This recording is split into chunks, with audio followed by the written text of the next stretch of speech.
In today's video, I'm going to teach you how to sync Notion Calendar with Google Calendar. We're going to connect your Google Calendar so your events show up right inside Notion Calendar. This is perfect if you plan your projects in Notion, but still rely on Google Calendar for meetings and appointments.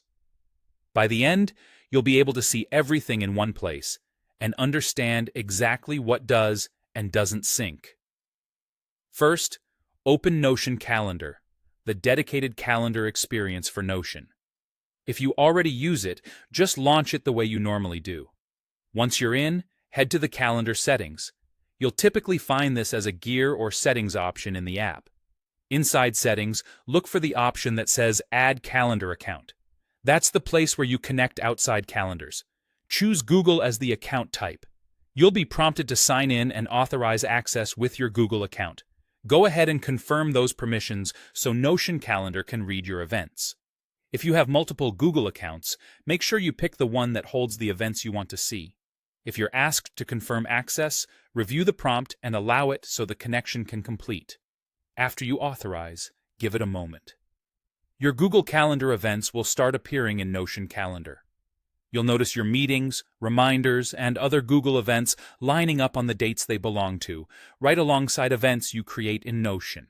This is really helpful for spotting conflicts, planning deep work around meetings, or just getting a complete picture of your day without flipping between apps.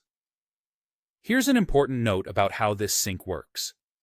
This connection lets you view your Google Calendar events in Notion Calendar, but it doesn't send Notion database events back to Google. In other words, if you create or edit an event that lives in a Notion database, it won't automatically show up on Google Calendar. Keep your expectations clear.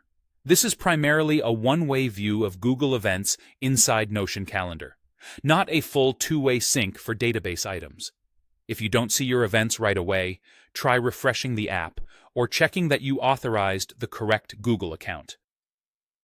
Also, make sure you're looking at the right date range or calendar view. For the cleanest workflow, manage time-sensitive meetings in Google Calendar and use Notion for tasks, notes, and projects, then rely on Notion Calendar to see the big picture at a glance. That's it. You've connected Google with Notion Calendar and can now plan your day with everything in view.